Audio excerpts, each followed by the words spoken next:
I'm getting ready to go to California, so Jaws is going up on the lift today to replace an air shock that is rattling like crazy. So I have to get in there and get it replaced.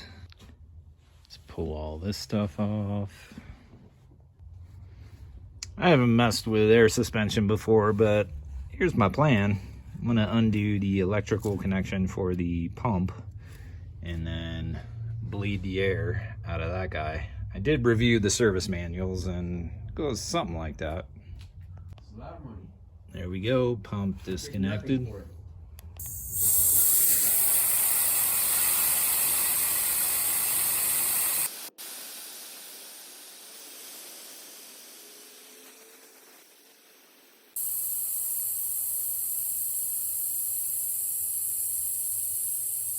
Nice, that's about out.